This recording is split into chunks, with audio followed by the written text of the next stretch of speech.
नमस्कार, सत श्री अकाल, सलाम। दोस्तों, स्वागत है आप सबका। जैसे मैंने अपने पिछले वीडियो में कहा था, हमारा भारत देश है तो बहुत सारे त्योहारों का देश, लेकिन हम फिर भी आसपास की किसी न किसी इवेंट को पकड़ के कुछ त्योहार और ऐड कर ही लेते हैं हमारी जिंदगी में। जैसे कि आईसीसी वर्ल्ड कप। अब आप देखिए, नतीजा जो भी हुआ हो, पर वो दिन किसी त्योहार से कम नहीं था। सब लोगों ने सेलिब्रेट किया था। उम्मीद यही रखी थी कि इंडिया जीतेगा। खेल है, किसी को हारना है, किसी को जीतना है, पर खुशी तो हर किसी ने मनाई थी पहले दिन।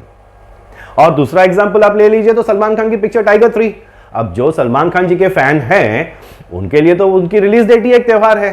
कहने का मतलब कि हम इंसान कोई ना कोई मौका ढूंढ ही निकालते हैं खुशी मनाने का।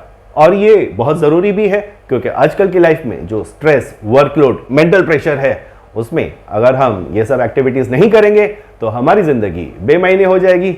और बेमायने जिंदगी बहुत लंबी नहीं होती है भाई। जी हाँ, मौत जल्दी दस्तक दे देती है। इसलिए खुश होते रहिए, हंसते रहिए और रोज मुस्कुराते रहिए। बिल्कुल आज वाले हमारे इस वीडियो के हीरो की तरह। वे जब तक जिए आन बान और शान से जिए और हमेशा मुस्कुराते रहे। दोस्तों, आज का वीडियो तो मजेदार है ही, पर एक और वजह है अब से मेरा हर वीडियो पूरा देखने का। जी हाँ, आज से मेरे हर वीडियो में आपको एक पहेली मिलेगी, जिसका सॉल्यूशन आपको मेरे कमेंट बॉक्स में देना है। तो जल्दी से अपनी कुर्सी पकड़ लीजिए और वॉल्यूम फुल करके इस वीडियो को ध्यान से सुनिए। रंक से राजा बने उस भारतीय की कहानी जो कांग्रेस की नफरत के भेंट चढ़ गया। मैं बात कर रहा हूं उस बेताज बादशाह की, जिसने 1978 में सिर्फ 2000 रुपए से अपनी चिटफंड कंपनी का आगाज किया और देखते ही देखते 2,60,000 करोड़ का मालिक बन गया। आज का वीडियो भारत के उस बेटे के नाम, जिसने बहुत कम समय में अपनी किस्मत को पलट दिया और देखते ही देखते सुब्रत रॉय से सहारा श्री बन गया। पर वीडियो शुरू करने से एक बहुत जरूरी सूचना। मेरे नए सब्सक्राइबर्स पहले वीडियो को सब्सक्राइब करेंगे और उसके बाद सब मिलके इसको लाइक और शेयर भी करेंगे। 10 जून 1948 को बिहार के अररिया डिस्ट्रिक्ट में जन्मे इस छोटे से बालक की किस्मत पे राजयोग होगा, ये कोई नहीं जानता था। एक मध्यम वर्गीय परिवार जो इंडिया पाकिस्तान पार्टीशन से कुछ ही साल पहले ढाका से यहां बिहार में आके बसा था, वो पूरी दुनिया में प्रख्यात हो जाएगा, ये इसका किसी ने अंदाजा भी नहीं लगाया था। सुब्रत रॉय बचपन से पढ़ाई में काफी तेज थे, इसलिए कलकत्ता से स्कूलिंग करने के बाद में उनका पूरा परिवार गोरखपुर आ गया और वहां उन्होंने मैकेनिकल इंजीनियरिंग में डिप्लोमा की।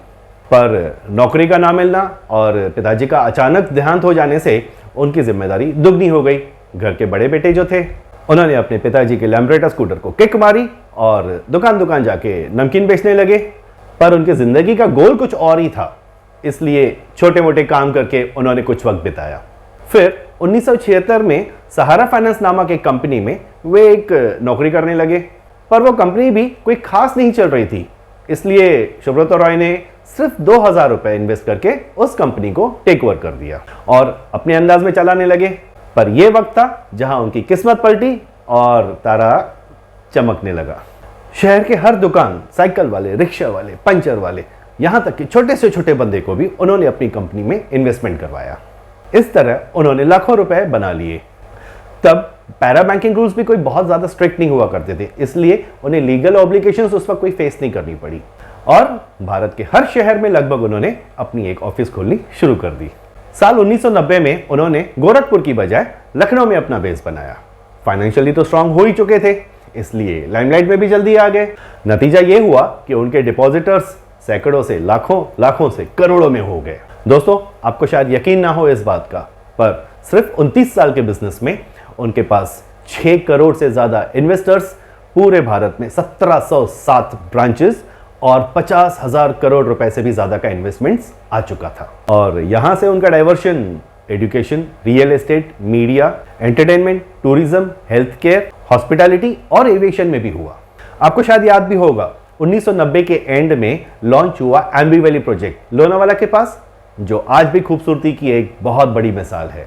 1991 में सहारा इंडिया एयरलाइंस, 1992 में राष्ट्रीय सहारा हिंदी न्यूज़पेपर, 2000 में सहारा टीवी नामक एक चैनल लॉन्च किया, जिसको बाद में हम सहारा वन के नाम से जानते थे, और 2003 में इंग्लिश, हिंदी और उर्दू भाषा में न्यूज चैनल्स भी लॉन्च किए। 2010 में सहारा श्री ने लंदन की सबसे मशहूर ग्रॉसवेनर हाउस होटल खरीदी और 2012 में न्यूयॉर्क की ऐतिहासिक प्लाजा होटल और ड्रीम डाउनटाउन होटल के मालिक बने। इतना बड़ा एम्पायर चलाने के लिए सहारा इंडिया ने 12 लाख एम्प्लॉयज का परिवार बनाया और इसलिए 2004 के टाइम्स मैगजीन में सहारा इंडिया को इंडियन रेलवेज के बाद भारत की सबसे बड़ी कंपनी घोषित कर दिया गया। एक्चुअली दोस्तों, सहारा एक कंपनी नहीं बल्कि एक समूह था अलग अलग बिजनेसेस का, जिसके इन्वेस्टर्स और एम्प्लॉयज सारे के सारे स्टेक होल्डर्स थे। और इस परिवार के सदस्य सिर्फ आम आदमी नहीं बल्कि बड़े बड़े पॉलिटिशियंस, फिल्म स्टार्स, क्रिकेटर्स भी थे। इसका सबसे बड़ा उदाहरण देखा गया 2010 में, जब सहारा श्री के दोनों बेटे सुशांतो और सीमांतो की शादी में इन लोगों को गेस्ट को रिसीव करने का काम सौंपा गया, जो उन्होंने बहुत ही बाखूबी निभाया। यह शादी इस सदी की सबसे बड़ी शादियों में से एक थी और इस शादी में 552 करोड़ रुपए का खर्चा किया गया था। क्या आपको इस बात पे यकीन होगा कि 10 फरवरी से 14 फरवरी तक इंडियन पार्लियामेंट के सारे कामकाज रोक दिए गए थे, यहां तक कि सब शूटिंग्स भी बंद थी, क्योंकि सारे लोग शादी में थे। सभी को इस शादी का निमंत्रण था और कोई भी इस निमंत्रण को ठुकरा नहीं सकता था। उस वक्त के प्रधानमंत्री श्री अटल बिहारी वाजपेयी जी भी नहीं। दोस्तों, आप मानो चाहे ना मानो, पर इन 4 दिनों में लाखों गरीब परिवार बेटियों की भी शादी सुब्रतो रॉय के खर्चे पे हुई थी। इतना ही नहीं, 1.25 लाख भिखारियों को कपड़े, खाना और दान भी दिया गया था। जबकि सुब्रतो रॉय का बुरा वक्त 2004 से शुरू हो गया था, जब उन्होंने एक फॉरेनर महिला को इंडिया के प्रधानमंत्री बनने का विरोध किया था और अपनी बात पे अड़े रहे थे। तब से उनके हर बिजनेस पे पार की नजर रखी जाने लगी।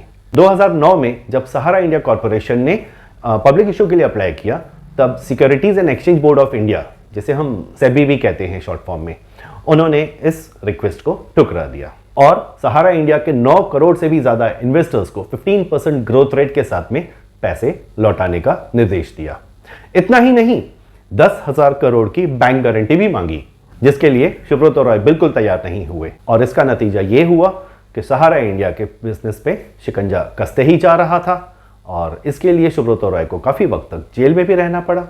जेल से बेल मिलने के बाद उन्हें अपनी काफी सारी प्रॉपर्टीज बेचनी पड़ी और वो सारा पैसा उन्होंने सेबी को दिया अपने इन्वेस्टर्स को लौटाने के लिए। आप शायद ये जान के हैरान भी हो जाएंगे कि वो रकम थी 25,000 करोड़, जिसमें से सेबी आज तक सिर्फ 138 करोड़ ही बांट सकी है। और जो लोग पैसे लेने आए ही नहीं या रिफंड के लिए अप्लाई नहीं किया, उस पैसे को सिर्फ सहारा श्री ही वापस डिमांड कर सकते थे। पर 14 नवंबर 2023 को वे इस दुनिया को अलविदा कर हमेशा के लिए चले गए। सबसे दुख की बात यह है कि इनके आखिरी समय में इस हस्ती को मिलने ना कोई फिल्म स्टार आया, ना कोई पॉलिटिशियन या स्पोर्ट्स स्टार और ना ही उनके अपने परिवार के सदस्य। अगर कोई साथ था तो वो थे सहारा इंडिया परिवार के शुभचिंतक। मौत के बाद भी ना उनके दोनों बेटे लंदन से आए, ना उनकी बीवी, बल्कि उनके पोते पहुंचे थे, जिन्होंने उनको मुखाग्नि दी और सहारा श्री की अंतिम क्रिया पूरी की। जिस सहारा श्री ने 11 साल तक इंडियन क्रिकेट टीम को स्पॉन्सर किया, 2013 में उत्तराखंड में आई त्रासदी के लिए लाखों लोगों को फ्री में खाना और पानी और डॉक्टरों का बंदोबस्त किया एम्बुलेंस के साथ में, वहां के लोकल्स के लिए 10,000 घर बनवाए, कारगिल लड़ाई में शहीद हुए सैनिकों के 127 परिवारों को गोद लिया और कोविड से लेकर आज तक फीडिंग इंडिया मूवमेंट के साथ में पार्टनरशिप करके सहारा स्टार होटल मुंबई की, वहां से आज भी कई गरीबों को खाना दिया जाता है। ऐसे इंसान की मौत इस तरह से अकेलेपन में हो जाना सच में भारत के लिए बहुत दुख की बात है। दोस्तों, ये बिल्कुल सच है कि हिंदुस्तान बदल रहा है, लेकिन ये बदलाव हमें अपनों से बहुत दूर ले जा रहा है। मैं ये भी मानता हूं कि जीने के लिए पैसा कमाना बहुत ज़रूरी है, पर यह पैसा जीते जी इस्तेमाल हो जाना चाहिए, बंटवारे के लिए नहीं। आज का लाइक और शेयर मेरे लिए नहीं, बल्कि भारत के उस बेटे के लिए जो इतने लोगों का सहारा बना पर खुद बेसहारा चला गया। जय भारत। और अब आज की पहेली की बारी। दोस्तों, आप लोगों को बताना है कि सुब्रतो रॉय के पिताजी के पास किस ब्रांड की गाड़ी थी। अगर याद है तो जल्दी से कमेंट में टाइप कीजिए, वरना ये इस वीडियो को फिर से देखिए, जवाब मिल जाएगा। और हाँ, ये प्रॉमिस है कि मैं हर एक सवाल का जवाब जरूर दूंगा।